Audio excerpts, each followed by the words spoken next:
What is up, everybody? It's Sam, and we are back with another episode of Pessimistic at Best, the podcast. And I have Caroline on the pod. Hello. I'm excited to chat with you because, well, I feel like we're like internet friends, so it's been so fun to officially meet you IRL.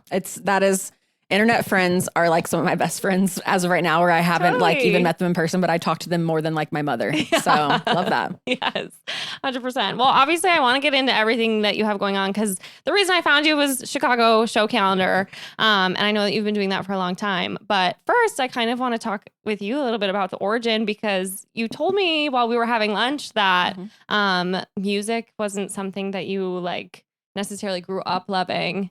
How did you get into music, and like what inspired that? What was like the artist that brought you into the realm? Gosh. Okay. So my origin story of music, I didn't grow up, like, it's not that I didn't grow up with music, because I grew up like kind of in the church a little bit. I'm not religious too much now, but I had that influence on me. And then my parents would like listen to the radio, but I didn't like grow up playing an instrument. My parents didn't do that. Like, I just didn't really have that a lot in the household comparatively to some music people that I know that were like Nepo babies of music, basically. For sure. But my experience in music started with Miley Cyrus and the Jonas Brothers. Oh my God. Specifically the Jonas Brothers. I actually don't know how I found out about them or started liking them, but once I did, I was like boots on the ground journalism for the Jonas Brothers. Like, I loved them. Wait, that's awesome. Yeah. I actually literally posted on my Instagram stories on my personal Instagram yesterday that I just kind of discovered Joe Jonas's 2025 album. Yeah.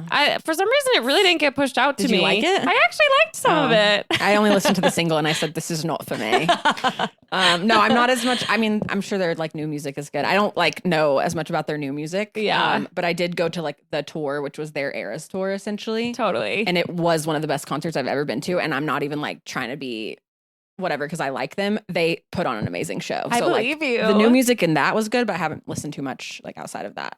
And the solo projects I often don't listen to, although Nick Jonas's were okay. Anyway, I haven't listened to Joe's because I heard one song and I go, the lyrics are not for me. I'm a lyric girl over music. So. Okay, that's fair. I will say I'm definitely music more than lyrics. Sometimes it'll take me several listens to realize what someone is actually saying. That's fair. That's fair. This is a conversation I have a lot with friends and whatever colleagues, but it's like, yeah, that's sometimes true. But when a lyric hits, it's like, oh, this is my favorite song that's ever been put out. If 100%. The lyric hits and it's like transitional for me or transformative for me, whatever. Anyway, whereas like music, there's a lot of good music. It's not, I've never had a beat that's been like, this beat is life changing to me, but a lyric is like, yes. So I often gravitate more towards lyrics because they feel more like resonant to me. Yeah. I mean, that's like the story of the song. And harder to do, I think. For sure. Maybe I'm crazy. No, I agree with that. Yeah. I will send you a couple of the ones that I think are sleeper hits. Send them to me. Yeah, send them to me. Yeah, no, I love the Jonas Brothers. I had my friend Maddie growing up. She has type 1 diabetes, and so does Nick Jonas. Wow. That was a time. Wow, what a time to be a Jonas Brother fan. That was like, oh my God. We didn't know, honey. We thought we thought he was dead. We thought we were losing him. Oh my God. And they really played that up. That was like that was a big thing. But they were very, very transformative for me from like a music perspective. Like I for sure just loved that. So I don't know how I found out about them, but that was like my first love. And then I had this friend whose mom like borderline like was inappropriate because she also was a big fan of them, like in a way that was like probably not the best. Yes. But she would like take us to concerts. And so when we started getting into them, like I really have her to thank, even though maybe it was an inappropriate relationship with the band. But she took me to my first Jonas Brother concert. Well, I saw the Best of Both Worlds tour, which actually is a flex. Totally. Like, I don't know if you remember that time. Talking about scalpers and like crazy time. Yeah. I went and I had good seats. And the Jonas Brothers opened. So that's kind of how I found out about that. That's so iconic. And I was like, this is sick. This is awesome. What's this all about? Then I got into the Jonas Brothers. But then I went to their live show, which was small. They were smaller at the time. Yeah. And I was like, oh, this is the most fun I've ever had in my life. And if I could do this every day, I would do this every day. So that's like why I got into music, and specifically concerts and live music. That experience. Shout out to the Louisville Palace Theater in Louisville, Kentucky. It was such a good experience. And yeah, it like truly, like I can look back to that day and say that was a day that changed my life. Was that one of your first concerts? Definitely one of my first. I went to some before, but I don't like really remember them. I had like a Kelly Clarkson phase. She another flex. Like I liked her. She was totally good. But I definitely went to some of her shows. But this was like after my Jonas Brother love. Yeah. Did you watch American Idol? I think I'm sure I watched the first season like my parents, but I don't like remember it being like a huge part of my life. For some reason it was mine. My parents were very into that, which doesn't really like that's not necessarily clocking for their personalities, but oh really? It was such like a cultural. It was very important. It was. It still kind of is to some people. Like I have a friend whose husband watches every single episode still to this day. That is crazy. I know. And he talked about someone who I'm like, I found this out recently about him, and I was like, what? Yeah. You watch American Idol every episode? That's crazy. Yeah. Maybe that's like the key is for it to not actually make sense for who you are as a person. Fair. Then you love it. No, that's fair. But yeah, but from like, all that to say is American Idol, not transitional for me. But yeah, I pretty much took off from there. And then actually I do like, I think from the original Jonas Brother Love, I like took that to my own liking and started getting into music on my own. But I did look to the Jonas Brothers at the time because they were really my only musical influence in my life at the time to like figure out other things. So Nick Jonas at the time, like MySpace or whatever, would like post songs he was listening to or like artists he liked. And because they did that, like I would listen to those artists. Your music taste. Yes. And it was like at the early stages, my influence was like, hey, Nick Jonas like actually was talking about other people, not just like the Disney people. No offense to the Disney people. Totally. But I could have had a person who didn't do that, like or a band who didn't do that. And they really did do that. So I appreciated that. And then from there, I was like, okay, I like other music. Now I'm going to explore. And then I think I maybe was the first ever Spotify user, which obviously Spotify is what it is now. But Spotify was a huge like exposure method for me to find new music at the time. And it kind of took off from there. And then once I could start driving, I would go to concerts myself. But before then, I didn't really go to a lot of shows. So that's my history about like around music and how I found out about it. Are you still a big Miley Cyrus fan? Oh my God, yes. Yeah. I actually just did an interview the other day, and it was asking me about like my favorite set of live music I've ever seen, and it's her at Lollapalooza. It was amazing. Her voice is like it's generational. It's the best. She like I used to listen. Have you ever seen her? I think they're called the Backyard Sessions on YouTube. Oh yeah. Oh my God. Yeah. I get to just listen to her. Over. Yes. Like that was her doing Jolene. Mm-hmm. Oh my God. Yeah, no, her voice is I've like if anybody asks me, I think her voice is the best like musical vocal voice of our generation. I know that that's a hot take, but it's like nobody can do what she can do. No, she's so talented. And I think her trajectory too from like Disney to, I mean, obviously she had her like crazy Wrecking Ball phase. Mm-hmm. I just think like it's been so cool to watch her do her thing. Mm-hmm. And like she's just she's very honest about who she is. Yeah. I respect it. I haven't watched the Hannah Montana I haven't either. reunion thing. I really want to, but I know. I want to, but I've heard it's like mid. Well, I feel like it felt a little just kind of like a money grab or something. Yeah, I mean, definitely. But there's like, I know I'll have fun with the nostalgia of it all. So from what I've seen, I feel like they could have done more. I think so too. Like, and I want to know the tea. Why was Emily Osment and Mitchell Moose like they weren't there? I know. Why? Well, and like what does Alex Cooper have to do with all this? And Chappell Roan. Yeah. Why? I mean, I like totally. Whatever, they're fine, but like what? Yeah. I don't get anyway. So I haven't watched it because I'm like I don't think I'm gonna like it. Yeah. So yeah. I think at some point I have to sit down and give it a watch. But yeah, it was something that when it came out, I was like, oh, I'm really excited for this, and then it was getting such mixed reviews. I was like, I kind of don't want it to taint my. That's how I feel. Hannah Montana memory. And I need to. I'm very influenced like by other people's opinions. 100% same. They resonate with me. So I need to give it time to like get those out of my brain. Yes. And be able to watch it on my own. Yeah. In my own brain. Fresh space. eyes. Yes. Yeah. Exactly. And then we can stop talking about the Jonas Brothers. No, it's okay. I like there's this podcast called Bandsplain. Yeah. Oh yeah. I love it. Yeah. They would never do the Jonas Brothers, but if for some reason they ever need it, like I could do that. I know I like that. I know everything about them. Yeah. Like, just not even purposefully. It's resonated and stuck with me. Of course. So I can talk about them if you really want to. Well, for my 8th grade talent show, I'm not a very talented person when it comes to the typical sorts of things that you might bring to a talent show. Sure. I can't sing, I don't act, but my friends, 2 of my best friends and I decided to do some choreography to the much under listened to Jonas Brothers song Bounce. Yeah. Did you recreate the entire YouTube video? Yeah. Oh my God. Who was Demi? Well, because there were only 3 of us, so it was less about that. I think we were all more of like a Jonas Brother character. But yeah, we did the whole thing, the ham and cheese, the chicken dance. Stop. It was awesome. Wow, that's amazing. Yeah. That is a deep cut. Yes, it is. Good for you. Yeah. I would have been, if I was at your school, I would have been like, yes, let's do it. I would have wanted to join. So no, it was it was hilarious. We were wearing these ridiculous like rainbow outfits from Forever 21. And then there's a specific part in the song where they're spelling out bounce and he goes like, and I'm the kind of guy that likes to scream. And I had like, I don't know if it was because I was sick or just from doing the talent show, but my voice was like so scratchy. And so the whole thing cracked and the entire crowd was cracking up. Oh my God. Well, no, then that's good. That's what you want. Yeah. That's what you want. Okay, this is my last story about the Jonas Brothers. No, I'm just kidding. But that is amazing. They were like pioneers of the YouTube space. So 100%. Yeah. Like I would watch those videos for hours and hours and hours. Totally. And they would just like document their tour. So shout out them. They were ahead of the game on that. And it was like so like pre-media training, totally. like, you know, they could just kind of do whatever. It was like them with their little camcorder just goofing around. And they did that. Yes. How the tables have turned. Yeah, like, that's so iconic. Yeah. So yeah, I like look back to that and think I don't think they knew what they were doing at the time, but I think that was like a good career move for them sure. Anyway. Well, I feel like management companies didn't even understand like what YouTube could be for someone. Yeah.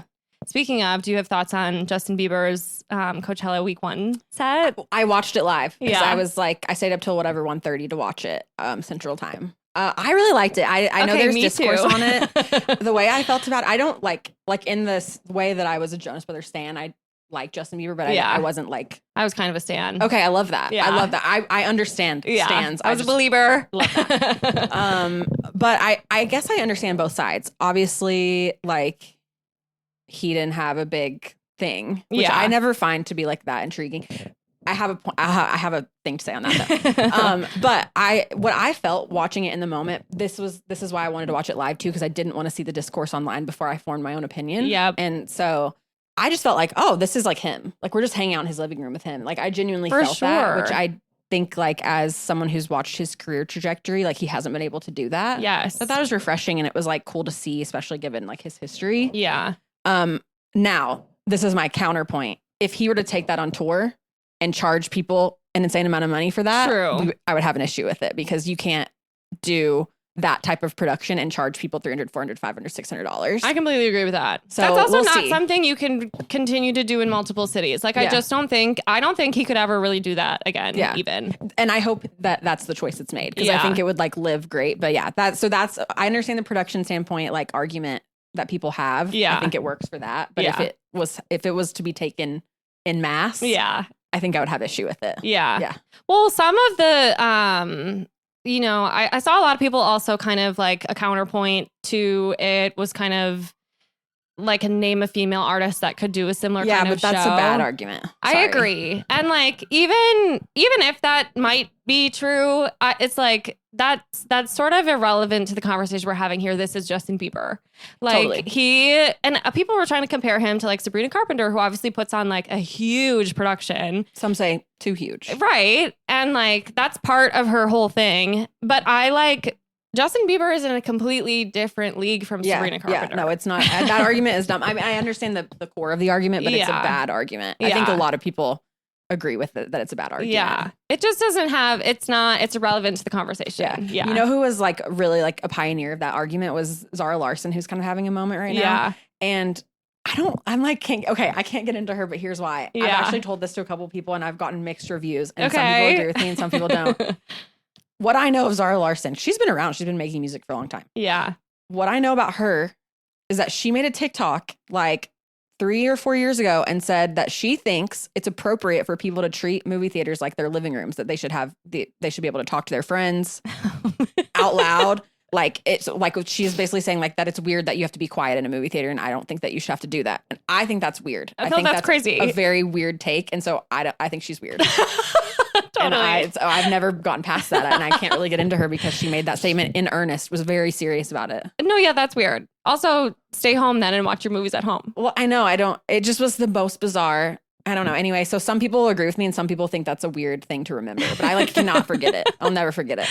No, that's funny. Well, because she wasn't totally on my radar until recently. And obviously she's kind of she's, like you said, having her moment, getting out of the key asylum or whatever. Sure. Yeah.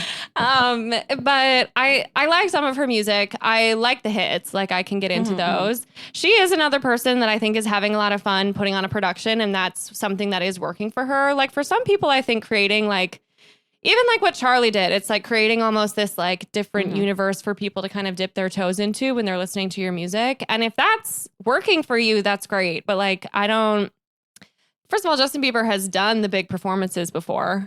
He's done the choreography and the backup dancers and the whole thing.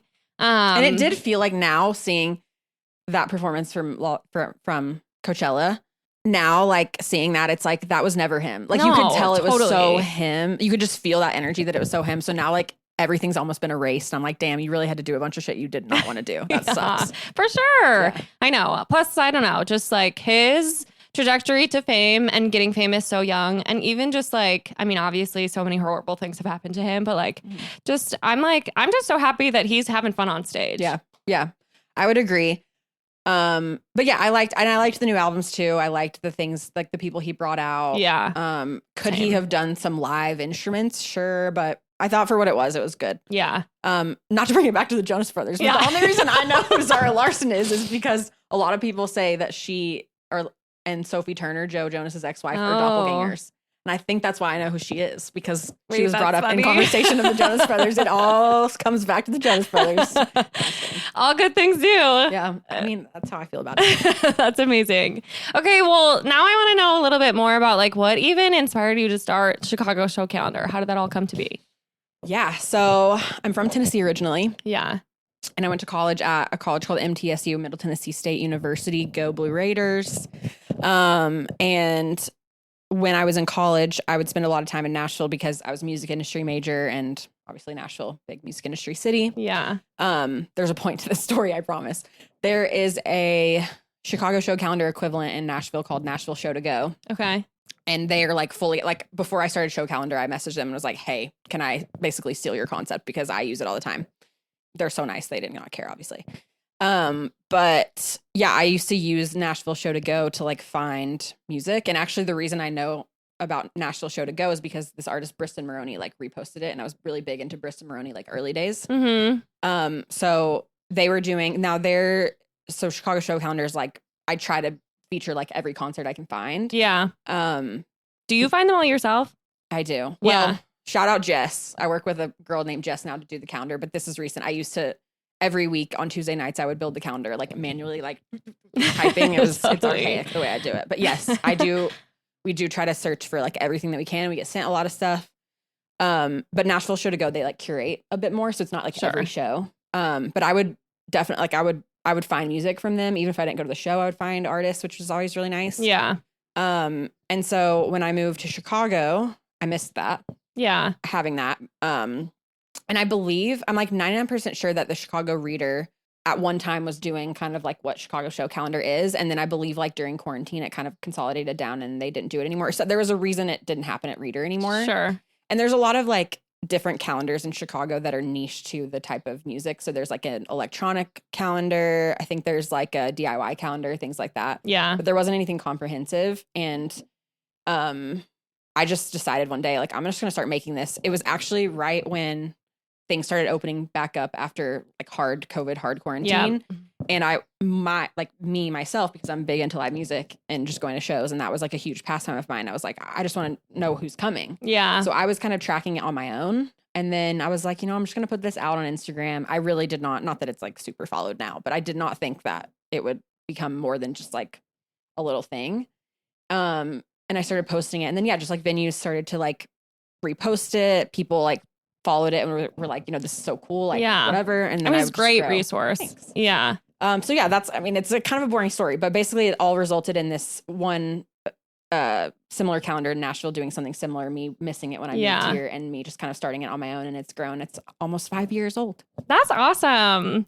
I think it's really cool that you even asked for permission to do it. A lot of people wouldn't do that. Well, yeah, I didn't want them to be like, who's this bitch that stole? But no, it's not really like an original idea, I guess, so much. But yeah, I don't know. It's, artist communities. I don't want anyone to think that like. No, we don't want to step on any toes. Yeah. No, that's real. That's cool. I think that's awesome. And would you say, like, did you always want it to be all music?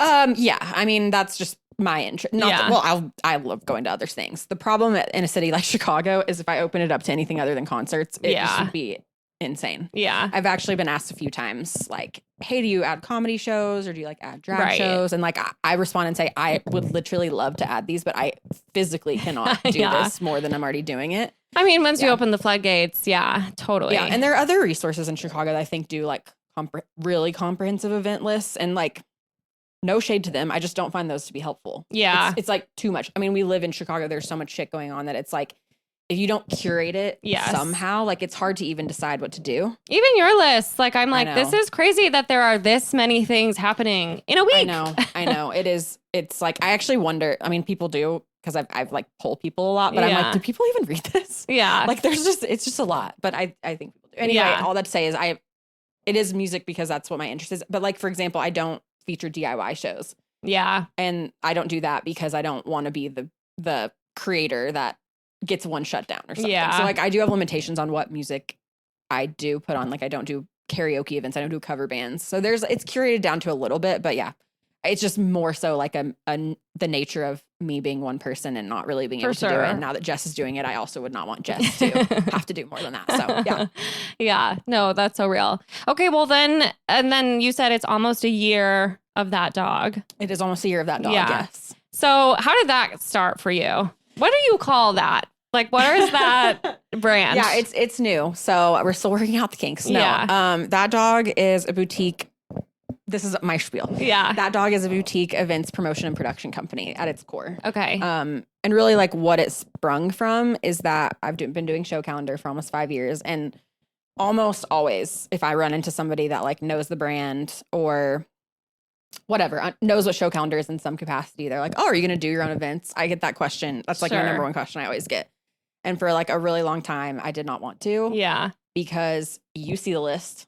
I ain't trying to compete with that. There's just so much shit going on. Yeah. So true. So I just was like, there's not really a need for me to do that. And this was more of just like a for fun, whatever. And then, about a year ago, a little over a year and a half ago, I was like, okay, I'm all in on this. I'm just going to keep doing show calendar. I've obviously had some like ups and downs of like, should I keep doing this? It's a lot of work, blah, blah, blah. And so I was like, okay, let's see if I can make this a business. Yeah. Let's see if I can like do this for real. And because the question I get so much is like, do you want to do your own events? And I would love to do my own events. It's just, competition's hard. I was like, okay, it's just scary. Yeah. I'm going to do this. I'm going to like do events that I can put my name behind and feel really proud of. And like, I think that this city is missing kind of events that I feel like are holes or gaps. Totally. And just go for it. So that was like the initial brain space of like, okay, I'm going to transition this to see what happens. Yeah. But like overall, that dog, I just want to do as from a personal level.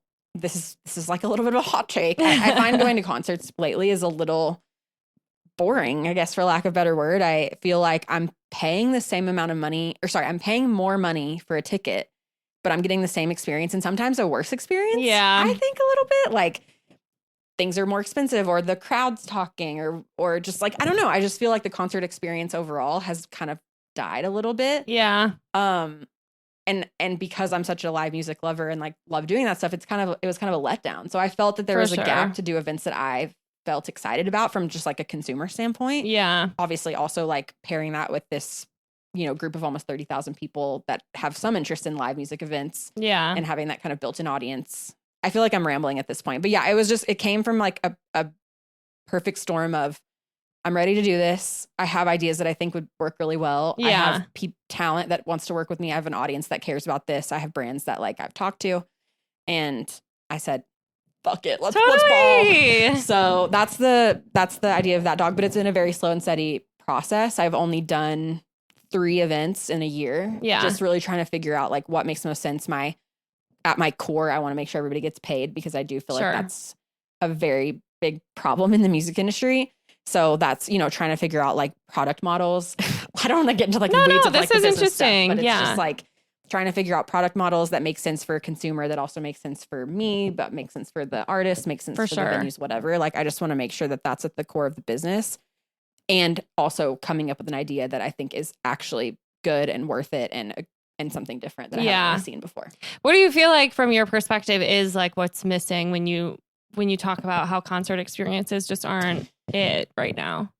So one thing I feel is that I'm paying a lot of money. Yeah. And not just that I want to pay people what they're worth. Something I actually think, we were talking about this earlier. Like, I do think concert tickets are undervalued. I know a lot of people have stuff to say about that, but it's just the truth. Yeah. So I think like from a ticket perspective, I understand why it's going up, but like drinks are going up. I want to eat before because I'm 30 years old now. Like, totally. I don't know. And I'm like, I'll go out after. Like, I'm going to make a night of it. Yeah. I think Salt Shed, the venue in Chicago, Salt Shed, is doing a really great job of like creating an entire experience. You could be at Salt Shed from noon to midnight and you would not feel like your time was wasted. Yep. You wouldn't feel like you're spending a ton of money that's like unwarranted. Yeah. And I think that's the future of the music industry, to be honest, are these kind of like all-inclusive almost events. Yeah. Or all-inclusive experiences. And I don't think there's a ton of opportunity for that in Chicago. There is, but it's like maybe not an event that I would want to go to, or maybe it's like not exactly something I'm like 100% interested in, which is fine because everybody has their own interests. So yeah, I just felt like I feel like that's number one, is these like all-inclusive moments. There's probably a better word for it than that, but like just these all-inclusive moments that make you feel like, okay, yes, I've probably spent like $200 today. Yeah. But it was like worth it. Totally. And my events aren't going to be $200. But like, you know, that's a gap that I think needs to be filled. As someone who goes to a lot of live events and a lot of concerts, like I feel I leave those types of events feeling worth it. For sure. Not frustrated. Yeah. And then the other thing is, this is going to make me sound like a boomer or whatever, but I do think that the like crowds like lately have sometimes been bad. And I actually think they're getting better. But there's a lot of people that just straight up, like, I don't know why you're there. You don't need to be here, like, just or whatever. I find that to be odd, to like pay money to go to a concert and then talk the whole time. I do think that is weird. For sure. And it's like, are you even having fun? Yeah. Like, so that's always been odd to me. And I want to kind of create experiences where one of two paths. One is like, it's curated a bit an audience where like you're probably not going to have that experience, hopefully. Yeah. Or two, we're creating spaces for conversation within music, so it doesn't feel the talking is warranted. We want to talk. Yeah. Yeah, I just feel like from an audience perspective, that's been tough. And it's really, really hard to curate an audience when you're just selling tickets to like a massive tour. You can't do that. So I want to have smaller group experiences that still warrant like a good time. No, that's awesome. I think I agree with you. Like, I don't even know if I could have put into words. I love live music. And I think growing up in Madison, it was also just really accessible. Mm-hmm. We had lots of venues. They were also all really close, especially when you lived on campus. Like everything was within walking distance. And I had so much fun going to shows. And then I feel like post-pandemic, we stayed in Madison a little bit after the pandemic before we moved here. Mm-hmm. The crowds weren't as fun at the shows, which I think it was just also like a fear of being in a group setting for a little while. Like everyone was kind of just trying to figure out what that looks like, new normal, whatever. But now it feels like we're pretty far past that point, and it feels so normal to be in a group setting again. But it's like nobody remembers how to like behave at these shows. I know, which is like, it's like, what is that? Like Gen Z's having a different lived experience than we did, than boomers did, blah, blah, blah. But it's like, it's odd sometimes. It's like, it literally just feels odd. It's not that it's bad or good. Probably a lot of people would say bad, but like, it just is interesting. Yeah. And I just don't find that like a lot of people have a similar sentiment for sure that I have right now about the live music experience. It's just an odd experience lately. Yeah. I completely agree about Salt Shed too. I mean, you can go there. They have like those vintage stores that are always selling. They'll bring out their little markets that they'll do. They have like the food trucks. They have bars on site, restaurant. Yeah. I mean, it's amazing. Yeah. It to me is like the future of what people are going to do now. Like obviously Salt Shed's owned by 16 On Center, who has the ability to do that from a financial perspective. What does that mean for truly small, truly independent venues? Yeah. I don't know, but I do think the more that venues, which is why venues should work with me, but totally. The more that venues can think about the experience outside of the actual show, I think will be the successful model. Yeah. Which is kind of what I'm trying to fulfilled. Yeah. A little bit. I love that. That's so cool. Well, I know because you're also doing, we can plug it. You're doing your upcoming music makers market. Yes. It's called Merch Market. Merch Market. That's literally what it is. Yeah. Which I think sounds really cool. Thanks. And so I know you're doing essentially like vendors can come and sell their own merch at this. Will there be music too? There will be music. We're announcing that the hope, this is the marketing plan. It should work. The hope is that we announce the talent, all the vendors, the food, the drinks, like all the pop-up essentially things that are going to happen like first week of May. Okay. Just finalizing everything. But yeah, I'm excited about it. It's a gap that I noticed. Yeah. Which is these outdoor markets like Vintage House markets, like Renegade Craft Fair. Like, I love going to those. They're so fun. It's just like easy to do. Totally. On a Saturday morning, whatever. But I often feel like either the vendors are like all the same every time, which is fine. It's just kind of like, okay, I don't need to, I want to go to all this, the neighborhood fests and all, but it's all the same shit. Totally. So that was kind of annoying. Yes. Again, no hate on that. It's just like, okay, I don't need to go to 12. I can just go to 1. Yeah. So true. And 2, like, I do think these like niche interests are sometimes overlooked because the business model of a market is to get as many vendors that are going to be able to like be enticing to somebody as possible. That's not what our business model is. We want to curate it. Yeah. To make it feel like, okay, I'm a music lover, or I want to go to a market, but I maybe want to go to a bit more of a tailored one. Here's the one I can go to. And then from the flip side, I do feel, my own lived experiences, I've applied to be a vendor at some of these markets and I get turned down because I'm like not artsy enough or like whatever, which is fine. I understand that that's what has to happen. But I feel like music is this art space that often isn't looked at like an art market. Yeah, so true. And I just wanted to create something that would be beneficial to musicians who maybe have a shit ton of merch sitting around at their house. I know a lot of people do, just have shirts galore. Yeah. To try to get rid of some of that, but also connect with maybe people that don't know who they are. There will be music, although it's just gonna be DJs because it's outside and there's a lot of variables. Yeah. So true. But we're doing DJs one every hour, which will be really exciting. We're gonna have this like really cool photo activation with this amazing photographer in Chicago. Hopefully have some food, maybe have a couple drink pop-ups. I can't talk about those yet, but yeah, I'm excited. It's just something different. Something like really true to the music industry in Chicago, which is a very close-knit, small community, but like has so much potential to have more. And I just think it's untapped, I guess. Yeah. So that was like the root of what Merch Market was. And then Outset's patio is amazing. And I went to them and said, why are you not doing more things on your patio? It's so incredible. So I'm excited to work with them too. Yeah. Good for you. No, I think that literally sounds so fun and just like a good way to, like you said, it's like a niche community in some respect, but like who doesn't love music? Everyone's a music lover. Definitely. Well, and it's like, I can just go because there's going to be, it's not just like everyone's selling t-shirts. Yeah. Like that was my worry about it from a curation standpoint is like everybody's just going to sell black and white t-shirts. That's not what's going to happen. It's going to be that. It's going to be actual physical media, which is really important to, really important to a lot of people. And it's definitely having its resurgence outside of vinyls. Yeah. So true. And then just other music adjacent art. So like if you're a music person, it's just a fun vibe. It's a fun hang and it's free to get into. And we're going to have music. It'll be fun. I'm excited about it. I'm just hoping the weather cooperates. I know, totally. You just never know. You never know. But we'll especially in May. Well, it's in June. Oh, it's in June. It's in June. But I'm promoting it in May. Yes. But it is in June. But June 13th it can either be so hot or it can rain. Yeah. That's what I'm worried about. Yeah. We'll see. Oh, well, that'll be so fun. I'm excited for that. I want your opinion on, before we get into your good, bad, ugly, I want your opinion on like the Chicago music festival scene. Oh my God, this is so fun. I want your thoughts. I'm working on content about this right now. So it's insane. There's so many new festivals this year. Yeah. Why do you think that is? Like a whole from Pitchfork or like that? I mean, that's a part of it, but I don't think that's the soul to it because it's not just like one. Yeah. I have a thought. Yeah. I don't know if I'm right about this, but it is really insane how many music festivals are popping up this year. And I have to just believe that it's the Chicago market. What I don't understand, I've two answers to this. What I don't understand is how this like music festival scene in Chicago can be so popular and be like such a moment right now. And yet the Chicago music industry is still relatively non-existent. Like it just seems that I'm not like pointing out one specific festival in general, but like don't come here for a weekend and then leave and not invest back into the community at all. Totally. I don't know. I'm a little perturbed by the by all these random music festivals popping up. I can't lie. Yeah. But with that being said, there's a ton of options, which is really fun. I did say this. I think I said this before all these came out. I don't remember exactly, but I said in the absence of Pitchfork, what I hope and what I think will happen is that we'll get these like niche music festivals. Yeah. Which is kind of what we're seeing. Like Forever Mine is like a relatively niche genre specific music festival happening. I really want to go to, what's it called?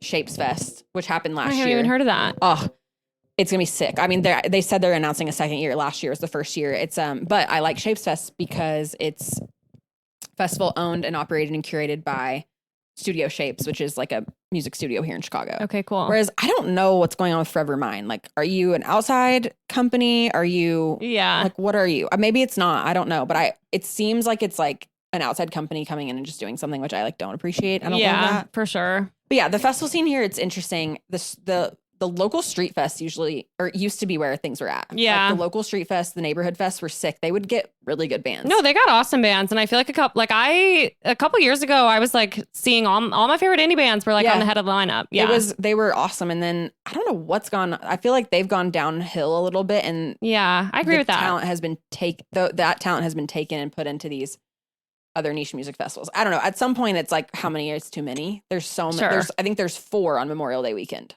That's insane. In this city. Yeah. So that's weird. Like at some point, y'all are going to eat each other. For sure.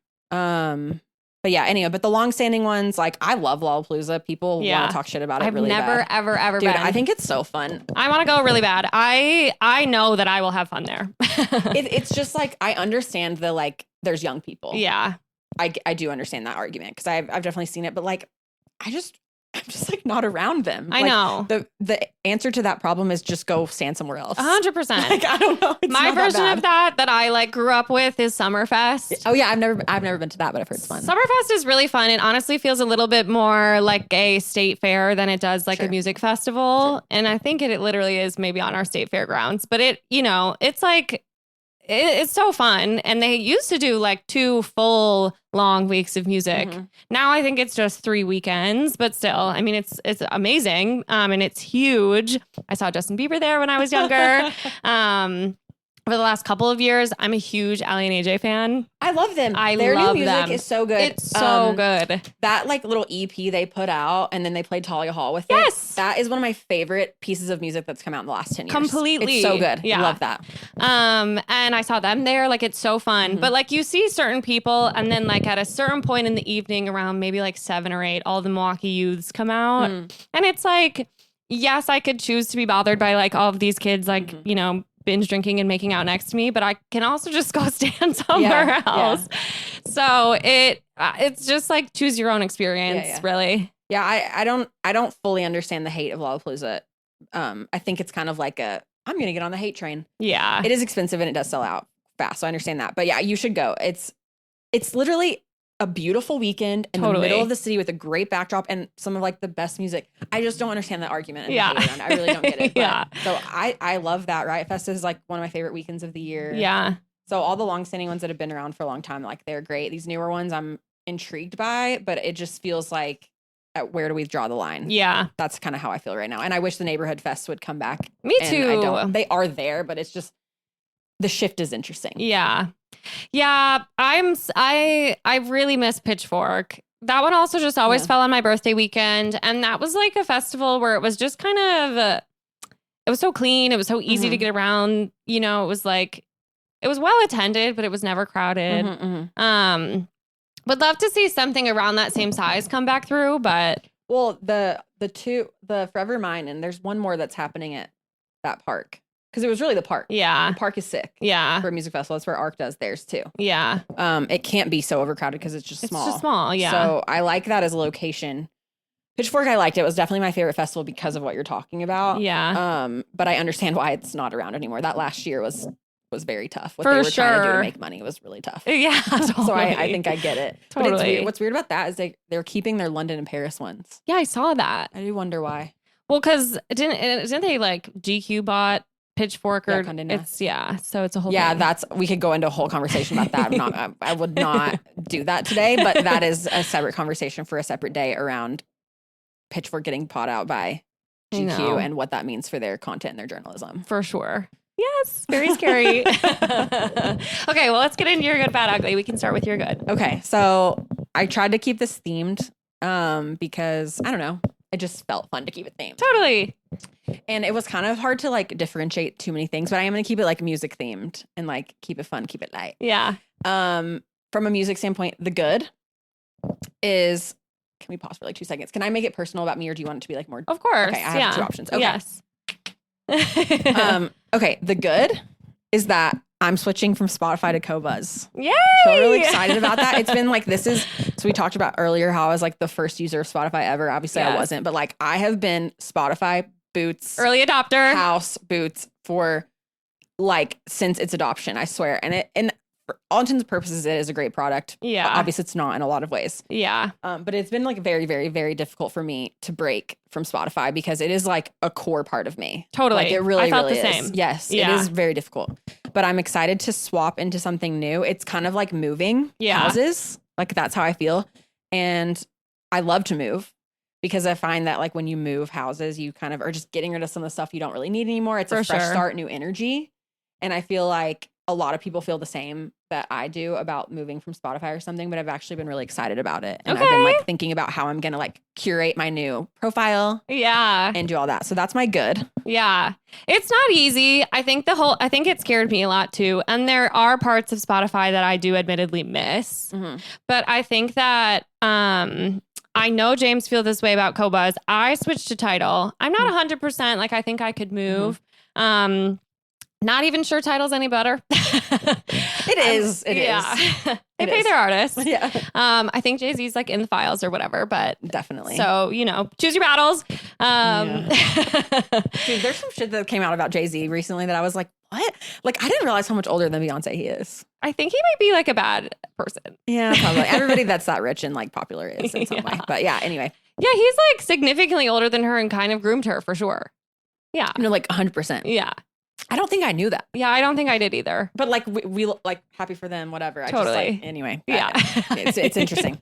But yeah, no, I'm excited. I'm nervous, but it's like a good excited and a good nervous. And it's something that I like have been also speaking out into like kind of fruition as like manifestation because 100%. I'm actually really excited about it, but it's like it's a nervous excitement. Yeah. Yeah. Well, it takes some work. Well, and I think the easy route, there are some tools that you can use that can transfer your whole library over if you want that. No, they are. That exists. But I've made a monthly playlist every month of music I've listened to that month for literally since 2011. Oh my God, that's amazing. I'm like, it's a lot. Totally. And I've been like going through and listening anyway. So I've been like doing my own kind of like Discogs type documentation process of the music I have, but I do want to use those tools. Yeah. Yeah. Well, because you can't lose that. No, I can't. Like, I actually don't want to. Like, there's so much music that I used to like, that if I swapped it would not transfer over, and I would probably forget about it, but I don't want that to happen. Of course. So. Yeah. Oh, that's so cool. That is such a dedicated practice. Thank you. I'm like being kind of analog about it a little bit. Like I'm being like very like thoughtful in the way that I transition. Yeah. I'm doing it.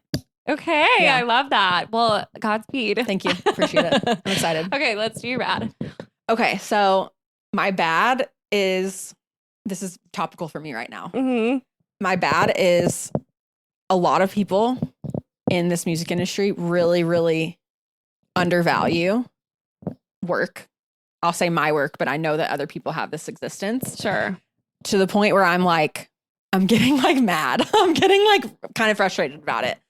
It's not that like I'm not saying that I'm like Beyonce. Yeah. I don't think that at all. But like I've been doing doing show cal for 5 years. I've been in the music industry since, if you want to count college, I've been in the music industry since I was 18 years old. Yeah. Like I understand, to a certain point how it works, and I know where money is and I know where money isn't.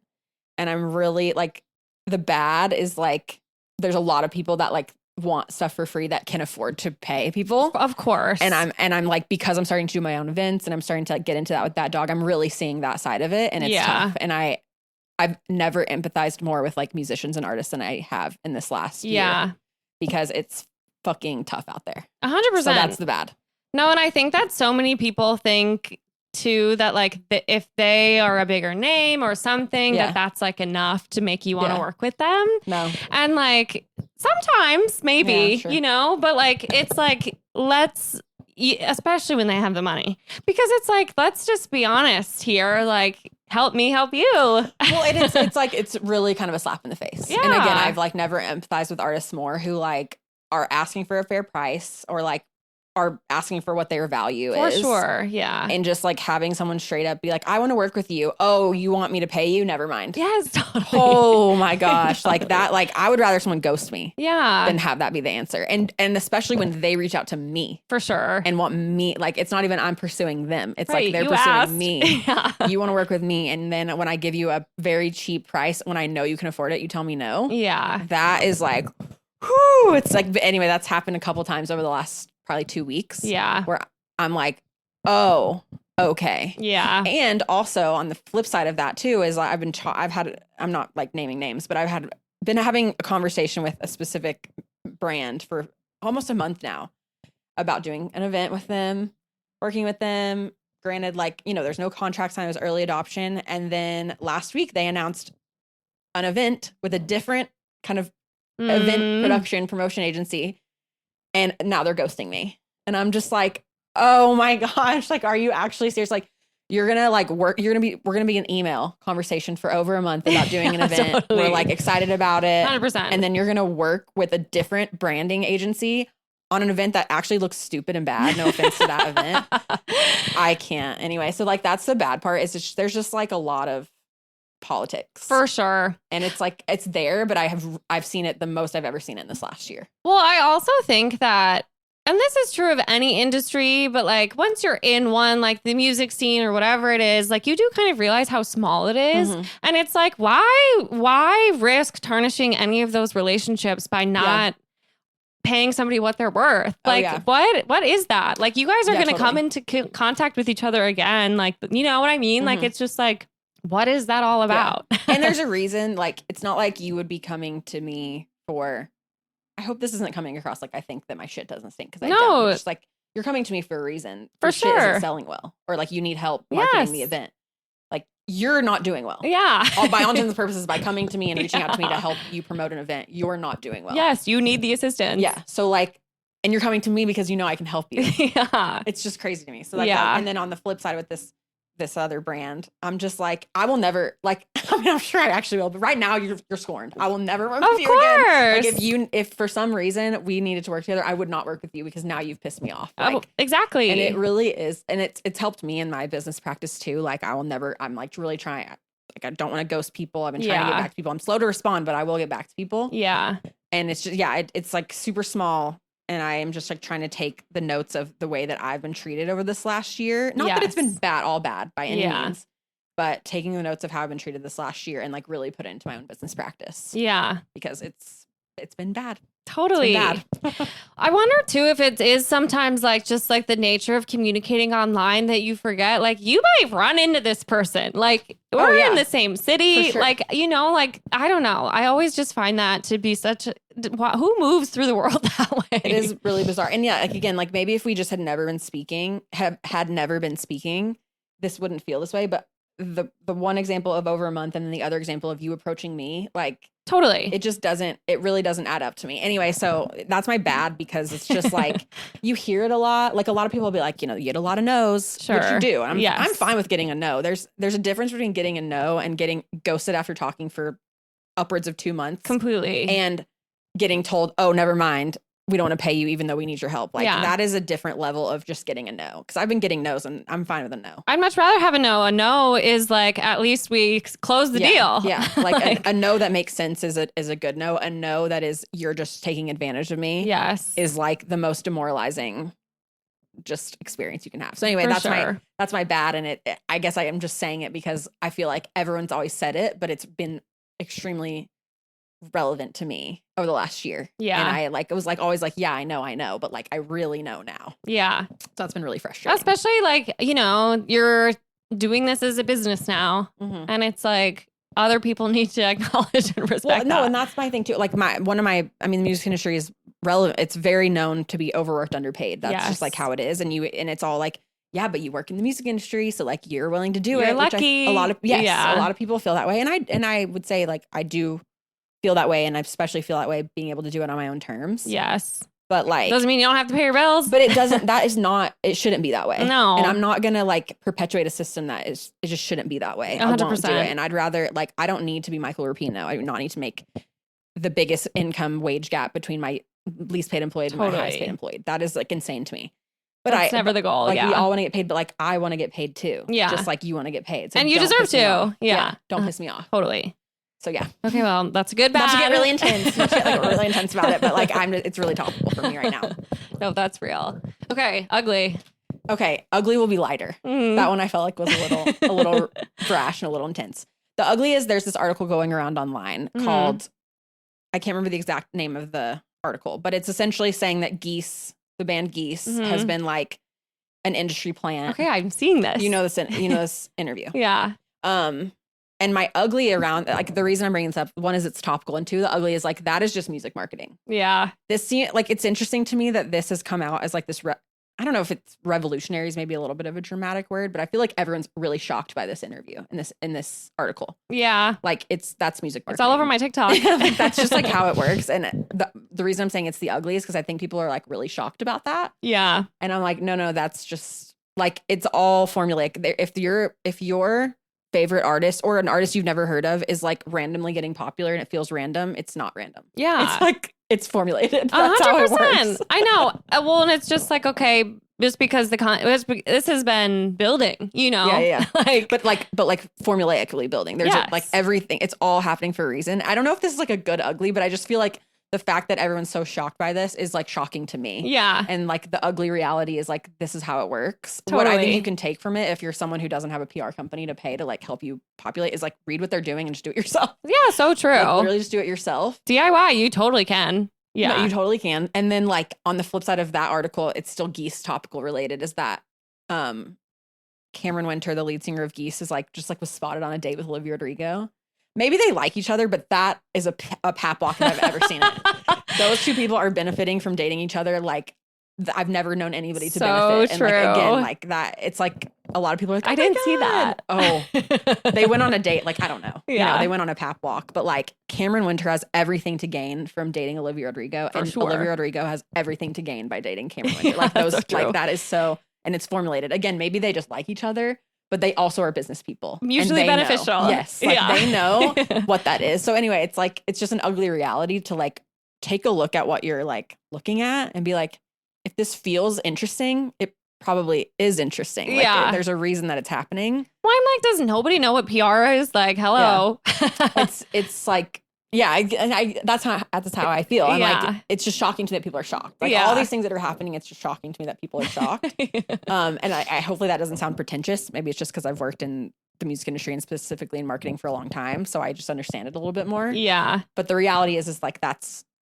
how it's worked. And that's how it's been working for a long time, actually, at least from a social media perspective. So true. Well, so sometimes don't be shocked. I think working in the industries, because even like working in marketing, sometimes I do forget how easy people are to market to or to advertise to. Like when I see anything on social media, TV, radio, whatever, like I'm kind of unpacking the advertisement that's being thrown at me. But I think a lot of people...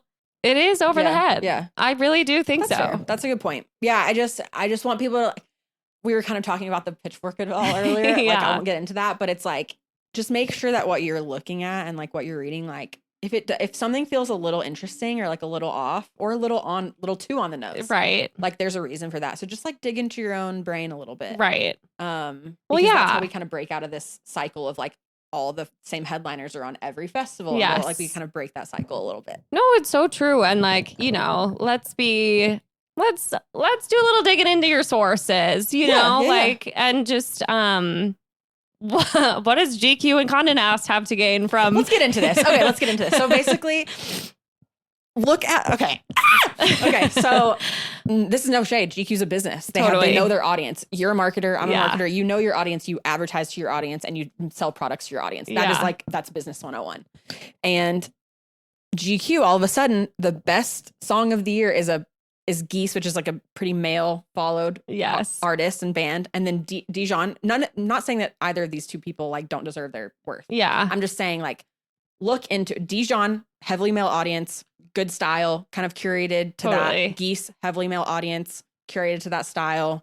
very on the nose for that industry. You'll never see a best Pitchfork artist of the year be like a hyper feminine, girly, power pop audience. That's never gonna happen again. Yeah. I'm not saying that Geese and Dijon aren't great artists, but like just like open your eyes just a little bit and realize like it's not that they're an industry plant, but there's a reason that all this is happening. Totally. Yeah, that's my ugly. No, it's just like I think people maybe need to like hear it a little bit. Well, because like yes, I agree with you. I think that so many people are so oblivious. Yeah, right, and but they are oblivious, but they also I just don't think that they're just take the brain thought like one step beyond. No, right. Because like you're just stopping at the surface level thing. Yes. Anyway, I guess I just was shocked that so many people were shocked by all of these things. Totally. And I'm like, wait. And also, again, maybe this makes me sound pretentious, but I'm like, this is just how it works. Yeah. This is just like kind of how it is. Nope. In fact, this is all a well laid out plan. Yeah. and has been like this for years and years. Yeah. Like this isn't a new thing. So that's my ugly. It's like I was talking in my Show Pals membership for Chicago Show Pals the other day, and people would put the Olivia Rodrigo thing with Cameron Winter, and they put the like Geese psyop article in there, and then we were talking about the Pitchfork best of the year, blah blah blah, and I'm just like, why are you guys I love you guys, I love the Show Pals, but I'm like, this is not shocking to me at all. Like not in this right. Like, let's start connecting the dots. Yeah, that's funny. So I did a music theme, but they're all kind of different in their own little way. Oh, I love them. Yeah, and they feel personal, which I'm loving for you. Yeah. Okay, well, this was so fun. I only have one more question for you. Okay. Do you feel like a hater today? Oh, every day. I'm the biggest hater. Actually, me and my boyfriend are in love because we're the two biggest haters on the planet. Okay, true. And that's romance. I love it. I love being a hater. I'm number one hater. But I like love things too. I'm stans of things too. But I'm a hater bad. Same. Yeah. I think it's easier to know what you don't like than it is to know what you like. It's the most fun in the world to be a hater. I love it. I absolutely love being a hater. Okay, me too. This has been a really great conversation. I've had a lot of fun getting to know you. Same. Well, thanks for coming on. You're welcome back anytime. Thanks. I'm happy to come back whenever. And thank you guys for listening. We'll be back again next week. Bye.